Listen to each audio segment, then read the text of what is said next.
The winner is William Hurt. Ba-boom, ba-boom, ba-boom. You know, it's incredible. I am very proud to be an actor. Thank you very much. Général Ross, cette vidéo est un peu pour vous. Générique.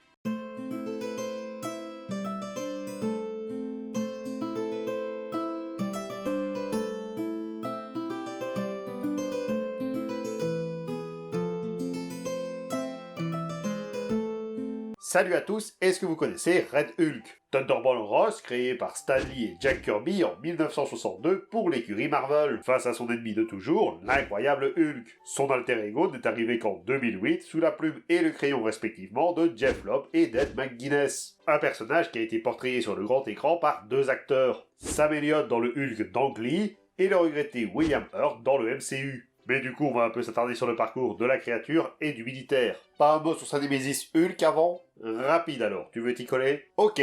Hulk est le pendant du Dr Jekyll et Mr Hyde chez Marvel, avec dans le rôle de docteur le pleutre Banner. La couleur pleutre? Et dans le rôle de Mr Hyde, le géant vert. C'est assez résumé? Parfait, on peut passer à la première partie. Alors, niveau histoire, on est déjà bien embêté à cause de la continuité un peu bancale de Marvel. En quoi c'est bancal? Parce que Marvel est vieux de plusieurs décennies, mais a gardé les mêmes héros sans faire de reboot officiel.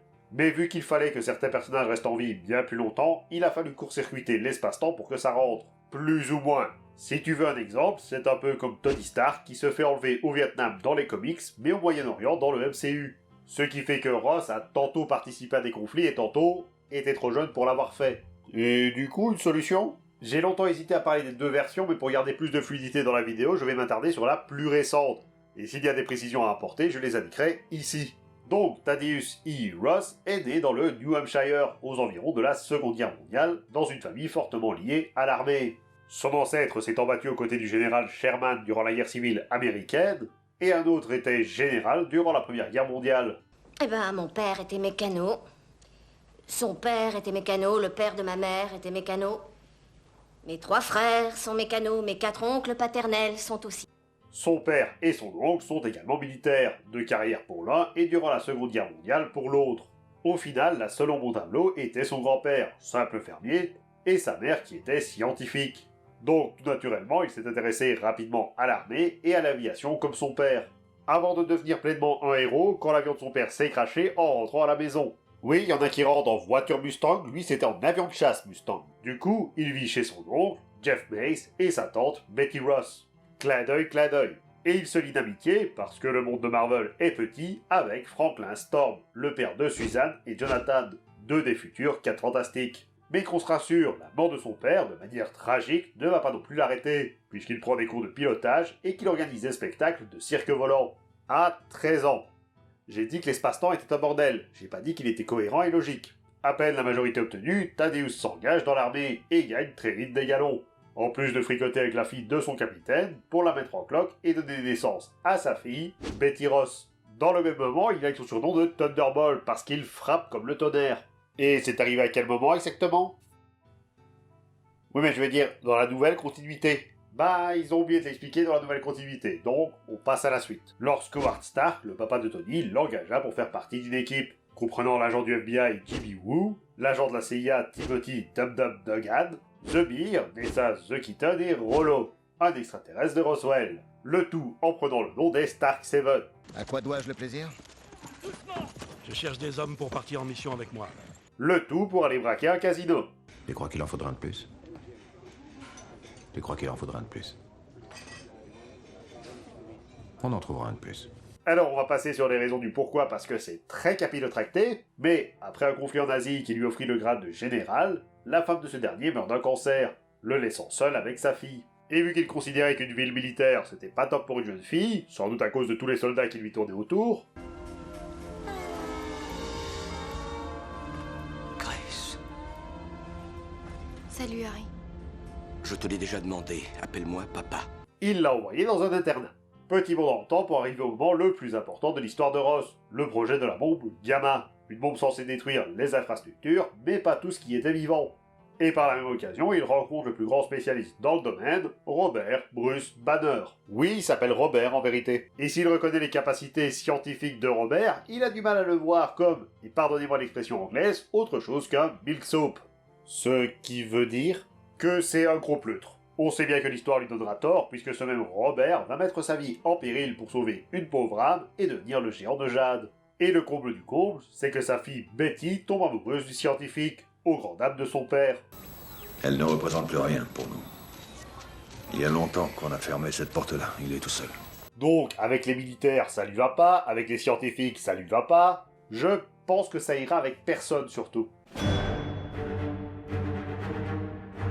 Et ça ne va pas s'arranger lorsque Betty va tomber nez à nez avec le géant vert, avant de tomber nez à nez avec les pommes. Ce qui fait que Ross a voulu capturer le monstre par tous les moyens. Bon, il a été arrêté dans son élan par une race extraterrestre qui a voulu envahir la Terre, et qu'il a été choisi pour les repousser. À grands coups de missile. Pourquoi la réponse face à des extraterrestres, c'est forcément leur envoyer un missile dans la tronche? Hé Salut Regarde-nous bien Regarde bien les terriens Au revoir Avec notre souvenir amical et notre affection Toute notre affection Tu crois qu'ils se doutent de ce qui va leur arriver? Non, aucun risque, ça, crois-moi. Bonne nuit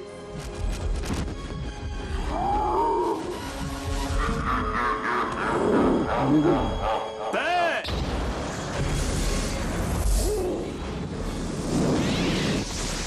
En plus, ça va même pas marcher. À la place, c'est Hulk qui va s'en charger, quand les mêmes aliens auront eu la bonne idée de le capturer. Et vous pensez que, suite à cette bonne action, il va être reconnu comme un héros? Non, Ross va découvrir Robert dans la carcasse et penser qu'il est un traître bossant pour les extraterrestres. Et ça, c'est un peu le running gag de la relation Thaddeus-Hulk-Banner. Dans quel sens? Tu es prêt? Après ces événements, la base militaire a été victime de sabotage, Ross accusant d'abord Hulk de le faire. Parce que quand on pense sabotage discret, on pense directement à Hulk. Comme ça, c'est fait. Hulk a arrêté le véritable saboteur, mais Ross a vu d'un mauvais œil la disparition de Banner entre-temps. Ensuite, ils ont dû faire face à Metal Master, un autre extraterrestre. Les militaires se sont plantés, Hulk les a sauvés, mais Ross était très suspicieux sur le fait que Robert était justement en vacances à ce moment-là. Puis, il demande à Banner de créer une armure pour résister à une explosion atomique. L'armure est volée, Ross soupçonne Hulk détruit l'armure, Robert réapparaît après la bataille. Le caméléon se fait passer pour Robert afin de voler une grenade gamma, Hulk l'arrête et on pense que c'est Robert le coupable. Quand il testait l'absorbatron, Banner s'est fait enlever par des communistes d'Europe de l'Est, donc dans l'esprit de Ross, c'était bien entendu un traître qui était retourné chez ses employeurs. Et quand il a réussi à quitter la Mongolie... Oui, parce qu'entre-temps, il a été envoyé en Mongolie. Il a réussi à s'en sortir grâce à Hulk, mais en laissant pour mort l'agent venu le sauver. Du coup, à son retour aux États-Unis, il a été arrêté pour trahison. Bon, je vais m'arrêter là parce qu'on pourrait encore continuer pendant des heures. Et pour ce qui est des autres histoires, c'est un épisode de Baby et Coyote. Ross crée un plan pour arrêter Hulk, le plan échoue, Hulk s'échappe, et Ross se prépare pour demain soir. Pourquoi? Qu'est-ce qu'il fait demain soir? La même chose que chaque soir, Minus. Tenter de capturer le Hulk. À force d'échouer dans la capture de Hulk, d'autant plus que d'autres créatures semblables ont été créées, Ross finit par faire une dépression nerveuse. Je suis en plein nervous breakdown, comme on dit de nos jours. Avant de revenir pour libérer l'abomination afin de tuer Hulk, de repartir en dépression parce que Betty le redit suite à ses actions, de revenir lors de leur mariage pour tuer Robert, pour enfin être envoyé en hôpital psychiatrique. Il y restera pas longtemps puisque l'un de ses amis le fera participer à une expérience visant à le transformer en surhomme en utilisant Zax. Qu'est-ce que c'est qu'un Zax? Zax, c'est pas un quoi, c'est un qui. Enfin, c'est un quoi aussi.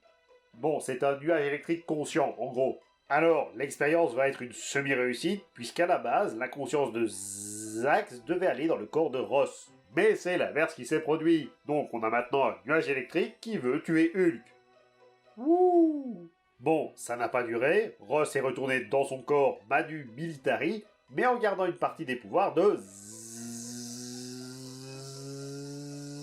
Zax. Et c'est uniquement en voyant Hulk échouer à protéger Betty d'un obscur mutant que le général comprit que le monstre vert n'était pas si méchant que ça. Il utilise alors ses pouvoirs fraîchement acquis pour neutraliser le mutant, mourant par la même occasion. Attends, comment ça mourant par la même occasion? Il est mort? Ouais. Mais il est pas censé devenir Red Hulk? On est dans un comics, la mort c'est une mauvaise grippe. Il va être ressuscité par deux super vilains, MODOK et le leader, avec qui il va former une alliance afin de vaincre Hulk en échange de la résurrection de sa fille. Oui, parce que entre le moment de sa mort et de sa résurrection, c'est sa fille qui a passé l'arme à gauche à cause de l'abomination. Problème, c'est que Hulk n'est même plus sur Terre. Donc on va attendre son retour. Et une fois revenu sur la planète bleue, le géant vert va voir son énergie aspirée et donnée au général afin qu'il devienne un monstre rouge. Après ça, il va passer de méchant à gentil suivant les besoins scénaristiques. Il va même faire partie des Avengers. Pour ce qui est de Betty, elle est revenue à la vie, elle aussi, et est passée par tellement de pouvoirs différents que ça n'a plus beaucoup de sens. Oui, je suis pas super fan de ces transformations. En tant que super vilain, super héros, ça dépend de l'heure de la journée, Ross possède bien entendu des pouvoirs. Et vu sa ressemblance avec son homologue vert, il y a une certaine similitude entre leurs pouvoirs. Donc, on notera déjà la transformation en monstre géant, arborant ce coup-ci non pas une couleur de jade, mais bien plus de rubis. On notera également que les cheveux du général passent durant la transformation du gris au noir, ce qui fait que les rayons gamma sont sans doute la coloration pour les cheveux la plus efficace. Alors, ça ne durera qu'un temps, puisque, suite à une séance de torture, sa transformation finira par arborer une magnifique moustache. Mais cette transformation est aussi un peu différente de celle de Hulk. Là où lui a besoin de ressentir la colère pour se transformer, Ross peut se changer selon sa volonté, mais pas à volonté. En effet, un autre de ses pouvoirs aurait pu, à la longue, l'empêcher de se transformer à nouveau. Et donc, il serait resté le simple Général Ross. Non, il serait resté le Hulk rouge, ce qui n'est pas forcément viable. Banner, écoutez, la Sokovie, Ultron, ça s'est passé il y a 2 ans. Qu'est-ce que vous dites? Bah, Quoi? Alors, je suis Hulk depuis 2 ans? j'ai bien l'impression, oui. Pour le reste, il a bien entendu la force, la vitesse, la résistance accrue, et la capacité de sauter à des hauteurs qui dépassent l'entendement. Mais en plus de tout ça, il émet également un rayonnement gamma qui augmente avec sa colère. Un rayonnement tellement puissant qu'il finirait par le brûler, voire même pire, le faire exploser. Bon, lui résiste aux explosions, mais son adversaire moins. Et enfin, dernier pouvoir, l'absorption d'énergie, du rayonnement gamma évidemment, mais également de n'importe quelle autre énergie. Il a notamment pris l'énergie cosmique du surfeur d'argent pour utiliser sa planche. Donc, on a eu un Hulk rouge à moustache qui fait du surf dans l'espace. Va me falloir 2 minutes pour encaisser le truc. Et tu n'es pas au bout de tes surprises, parce que Ross, ce n'est pas que le Hulk rouge, il a également eu d'autres pouvoirs de manière temporaire. On va commencer par les pouvoirs de...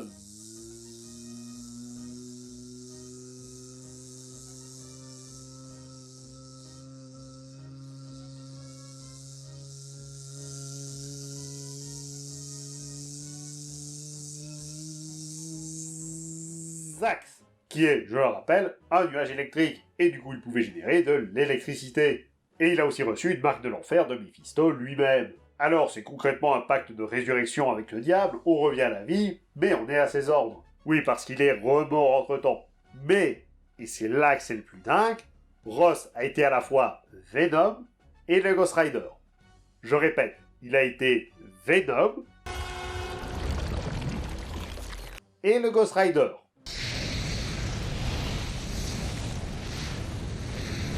En même temps. Je sais même pas par où commencer tellement ça n'a pas de sens. J'avais dit dans ma vidéo sur Wanda qu'elle avait à peu près tout et n'importe quoi comme pouvoir. Mais au moins on gardait une certaine logique dans le fait que c'était une sorcière et que tous ses pouvoirs étaient liés à la sorcellerie. Mais là, avec Ross, on a l'impression qu'on lui a balancé tous les pouvoirs qui passaient par là au hasard. Donc, il est insensible au Spider-Sense de Spider-Man, tout en pouvant l'utiliser. Il peut marcher sur les murs, créer et manipuler cette matière visqueuse dont est fait Venom, et se camoufler façon caméléon. Le tout en ayant ses capacités de Hulk encore plus poussées, allant jusqu'à avoir une puissance extraordinaire. Oui, habituellement, elle est juste surhumaine. Côté Ghost Rider, il peut manipuler le feu infernal, projeter sa chaîne mystique et utiliser le regard de pénitence afin d'envoyer ses ennemis directement en enfer. En effet, ça fait un paquet. Et j'ai gardé le meilleur pour la fin, car avec tous ses pouvoirs, son ultime faiblesse, c'est les couteaux. Vous aurez le droit de donner votre avis. C'est facile de se rebeller.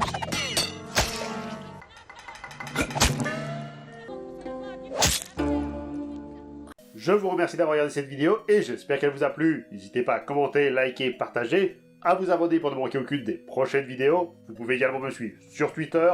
Moi je vous dis à la prochaine. C'était le Grim Squeaker pour vous servir.